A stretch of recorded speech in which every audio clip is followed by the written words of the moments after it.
মুক্তপুরুষ সদ্গুরু শ্রী শ্রী নিগমানন্দদেব। শ্রী শ্রী ঠাকুর।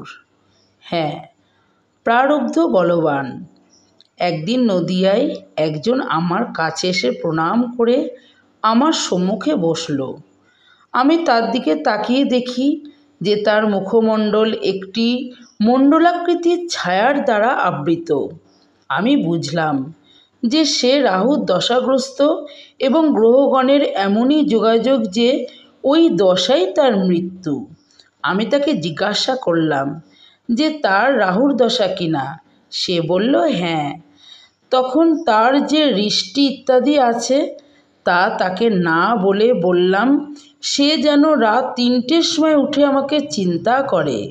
সে তা করেছিল। পরে তার মৃত্যুযোগ নষ্ট হয়ে যায়।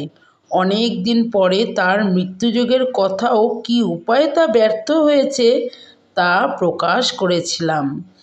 গুরুর উপর নিষ্ঠায়, গুরুর চিন্তায়, গুরুদত্ত ইষ্টমন্ত্র জপে পার্থিব জগতের কত অনর্থের হাত হতে রক্ষা পায় তা বুঝতে পারে না। আধ্যাত্মিকতা বাদেও গুরুনিষ্ঠায় জাগতিক ব্যাপারেও অনেক অনেক সুবিধা আছে। গুরুকে যে ভালোবাসে তার সমস্ত ব্যাপারে গুরুকেই লক্ষ্য রাখতে হয়। সদ্গুরু শ্রী শ্রী নিগমানন্দদেব তার সন্তানসম শিষ্যদের প্রাণাধিক ভালোবাসতেন। তিনি ছিলেন ভালোবাসার ভিখারি।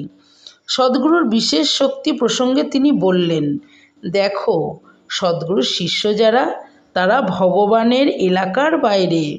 তাদের ভার সদ্গুরুর উপর। সদ্গুরু ক্রমমুক্তির পথে উন্নীত শিষ্যকেও ইচ্ছা শক্তি দ্বারা এই স্থূল জগতে নামিয়ে এই জন্মেই মুক্তি দিয়ে দিতে পারেন। ক্রমোন্নতির পথে মুক্তিলাভ করতে হয়তো বহু সহস্র বৎসর, এমনকি লাখ যুগ লেগে যেত।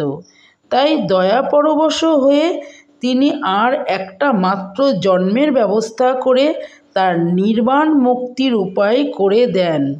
এটা সদ্গুরুর বিশেষ শক্তি। আর দেখো, গুরু শিষ্য অভেদ সম্বন্ধ। শিষ্যকে ছেড়ে গুরু এক মুহূর্ত কোথায়ও থাকতে পারেন না। তোমরাও আমায় সব সময় পাবা।